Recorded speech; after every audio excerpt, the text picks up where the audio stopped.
안녕하세요. 공모주 비상입니다. 동방 메디컬의 청약일이 다가오고 있는데요. 종목에 대한 자세한 분석과 공모주 전략에 대해 알아보겠습니다. 동방 메디컬은 이미 한 차례 상장 철회를 한 전적이 있기 때문에 이번 상장에 더욱 신중한 것으로 알려져 있습니다. 불과 한 달 전에 상장하려다 연기한 것이니 이번 상장에 진심이지 않을까 생각을 합니다. 동방 메디컬은 2월 3일부터 4일까지 청약 일정이 예정되어 있습니다. 상장일은 2월 13일이고 주관사는 NH투자증권입니다. IST와 청약 일정이 겹쳐서 청약 자금이 분산될 것으로 예상되고요. 단지 상장일은 다르기 때문에 첫날 매매하는 경우는 어쩌면 좋은 기회가 될 수도 있다고 생각을 합니다. 이번 공모에서 총 공모 주식수는 300만 주입니다. 상장 예정 주식수가 약 2천만 주가량이니 상장 주식수 대비 공모 주식수는 약 14%가량을 차지합니다. 동방메디컬은 한 차례 상장 철회 이후 공모 주식수를 줄였지만 이 수량 역시 적은 양은 아니라고 생각을 합니다. 공모가는 밴드 상단이 1,500원에 결정되었습니다. 작년 하반기의 침체기 이후 다시 공모주 시장이 살아나고 있다는 생각이 듭니다. 총 공모 금액은 315억이고 시가총액은 약 2,100억가량으로 판단되는데요. 아직 시장의 침체기라 가격적인 메리트가 조금 아쉽다는 생각이 듭니다. NH투자증권 단독 주관이고 최소 청약 수량은 10주이고 수수료가 온라인은 2,000원, 지점 내점 시 5,000원인 점 유의하시기 바라겠습니다. 동방메디컬은 1985년에 설립되어 40년가량의 업력을 가지고 있습니다. 회사는 사업 초기에는 한방침, 한방부항기 등의 한방의료기기를 제작 판매해왔고요. 일회용 한방침과 일회용 부항컵 품목에서 국내 시장 점유율 1위를 달성하고 있습니다. 또한 미용 의료기기 시장에서도 마켓 시어를 늘리기 위한 집중을 하고 있는데요. 필러나 각종 니들류에서 매출이 빠르게 성장하는 것도 확인할 수 있습니다. 보통 안정적으로 성장하는 회사 중에는 확고한 캐시플로우를 가지고 있는 상태에서 신시장 개척을 하는 경우가 많습니다. 그런 점에서 동방 메디컬 같은 경우는 이러한 조건에 부합하는 모습을 보이고 있는데요. 한방치매라는 안정적인 캐시플로우를 가지고 있으면서 필러 시장에서 새로운 가능성을 찾고 있는 것으로 보여집니다. 매출 내역에서도 이러한 흐름을 확인할 수 있는데요. 21년도까지만 해도 한방 의료기기 시장 매출이 전체 매출의 50% 이상을 차지했지만 22년도부터는 미용 성형 의료기기가 전체 매출의 절반 이상을 차지하는 것을 확인할 수 있습니다.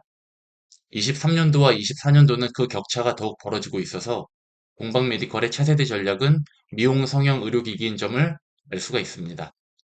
필러 시장의 시장 규모가 지속적으로 확대될 것이란 전망은 종종 나오고 있습니다. 동방메디컬은 한방침 분야의 전문성을 기반으로 필러 시장에서 새로운 기회를 찾고 있는 것으로 보여집니다. 재무 분석입니다. 매출액은 꾸준히 증가하고 있습니다. 21년도 500억대 매출을 기록하던 회사가 24년도는 약 1,000억 원 가량의 매출을 달성할 것으로 보여집니다. 이러한 매출 증가세는 필러 등의 미용 성형 의료기기 매출의 증가세 덕분으로 보여집니다. 매출 총이익률 역시 증가하는 모습을 보이고 있습니다. 이러한 점은 회사가 매출 원가에 대한 통제력이 일정 부분 있음을 보여준다고 생각합니다. 단지 회사의 성장세에 따라 영업이익률과 순이익률은 어느 정도 주춤할 수 있는 점 고려해야 할 것 같습니다. 또한 동방메디컬과 자회사는 몇 가지 소송이 진행 중인 것으로 나오는데요. 경우에 따라서는 대외 인지도 하락의 가능성도 있다고 보여집니다. 하지만 이자 보상 비율이 7배가 넘어가는 것을 보면 회사의 재무 상태는 안정적이라고 보여집니다. 최근 이자 보상 비율이 1도 안 되는 한계 기업들이 증가하고 있다는 뉴스도 종종 나오고 있는 상황에서 비추어 본다면은 회사의 재무 상태는 건실한 것이라고 판단이 됩니다.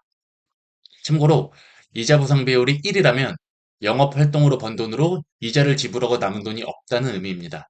즉, 이자 보상 비율이 1이 안 되면 영업 활동으로 이자도 못 낸다는 의미가 됩니다. 공모가 산정입니다. 동방메디컬은 일반적으로 사용하는 퍼 대신에 EV/EBITDA를 멀티플로 사용하고 있습니다. 퍼의 경우는 직관적이고 수익성에 집중한다는 특징이 있다면 EV/EBITDA 같은 경우는 시설 장비가 많이 있거나 현금성 영업이익에 집중하고 싶은 경우 사용할 때가 종종 있습니다. 퍼의 경우는 실적이 마이너스인 경우는 사용할 수 없다면 EV/EBITDA 같은 경우는 마이너스라도 사용이 가능합니다. 개인적인 생각으로는 비교기업 중에는 최근 적자를 봐서 퍼값을 적용하기 곤란한 대상도 있는데 안정적인 멀티플을 적용하기 위해 EV/EBITDA를 적용한 것 아닌가 생각을 합니다. 하지만 EV/EBITDA 값으로 17.58을 제시했는데 이 정도 수치는 충분히 받아들일 만한 값이라고 생각을 합니다. 단지 비교 기업군의 다섯 종목은 미용 성형과는 관련성이 깊지만 한방 의료기기와는 관계가 깊지 않습니다. 산업 특성상 비교군을 마땅히 특정하기 어려운 점도 있지만 회사 매출의 절반가량 하는 한방 의료 쪽이 제대로 반영되지 않은 점은 아쉽다고 생각을 합니다. 이에 기반해 주당 평가가액을 계산하면 17,152원이 도출이 됩니다. 할인율을 생각보다 크게 잡은 것으로 보이는데요. 40%에서 49%로 할인을 했고, 이에 따라 공모가 밴드도 9,000원에서 1,500원으로 형성이 되었습니다. 공모가가 상단으로 결정되었는데, 기관들도 이 정도 가격이면 합리적이라고 판단을 한 것 같습니다. 다음은 수요 예측 참여 내역입니다. 기관 경쟁률은 910대 1을 기록하였습니다. 특히 기관의 97%가 밴드 상단에 신청한 것이 눈에 띄는데요. 공모가 밴드 산정 시 할인율을 높게 가져간 것이 큰 이유가 된 것 같습니다. 의무보유 확약의 경우 약 94%가 미확약, 그리고 약 6%가량이 확약을 건 것으로 확인이 됩니다. 과거 기준으로 본다면 확약 비율 6%는 높은 비율은 아니었겠지만 최근 대부분 기관들이 확약 없이 청약하는 것 고려한다면 기관 투자자 입장에서 일정 부분 중장기 투자에 대한 가능성도 열어둔 것 아닌가라는 생각을 합니다. 유통 가능 물량이 32%이고 보호해소 물량이 68%입니다. 유통 가능 물량이 32%인 것은 수급적으로 약간의 부담이 되는 것은 사실입니다. 하지만 보호해소 물량의 대부분은 6개월 차에 나올 예정이기 때문에 단기적으로 행오버 이슈가 크게 있지는 않을 것 같습니다. 제가 공모주 투자자에게 종종 얘기하는데요. 공모주 청약해 받은 물량을 장기로 가져가는 것은 더 이상 공모주 투자가 아니라 주식 투자의 영역이 되어버리고 맙니다. 그러므로 공모주 투자 자체에 집중한다면은 상장하고 빠른 시일 내에 매도하는 것이 맞다고 생각을 합니다. 최근 3년간 증제 내역을 보면 원익 뉴 그로스 조합에 제3제 유증을 한 것이 확인이 됩니다. 그리고 해당 조합은 1288원에 양도한 것이 확인되는데 공모가가 1500원인 점을 고려하면 괜찮은 투자를 한 것이라고 보여집니다. 또한 저희 입장에서도 기존 투자자가 정상적으로 엑시트한 것은 긍정적이라고 볼 수 있습니다. 앞에서 말씀드린 것처럼 동방메디컬의 경우 양호한 재무 상태와 성장성을 가지고 있다고 생각을 합니다. 건전한 재무 상태를 유지하면서도 최근 몇 년간 빠르게 성장한 것은 매력적이라고 생각을 합니다. 단지 멀티플 산정에는 아쉬움이 남습니다. 한방 의료기기 분야가 멀티플 산정에 제대로 반영되지 않았기 때문입니다.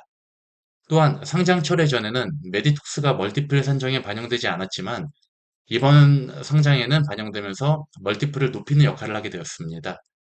하지만 그럼에도 불구하고 평가가액 산정 시 높은 할인율을 적용했기 때문에 이번 공모가는 충분히 투자 매력도가 있다고 생각을 합니다. 한 차례 상장 연기되었기 때문에 이번에는 할인을 해서라도 상장해야 할 필요성이 있지 않았을까 생각을 합니다. 개인적으로는 상중하 중 상위에 위치한다고 생각합니다. 이번 청약은 복잡한 계산보다는 할인율만 통상적인 수준으로 보더라도 상승의 여지는 충분히 있다고 생각을 합니다. 또한 기간 수요 예측 또한 대부분 상단으로 걸었다는 점도 유의미하다고 생각을 합니다. 성공적인 투자에서 좋은 결과 내시기를 바라겠습니다. 감사합니다.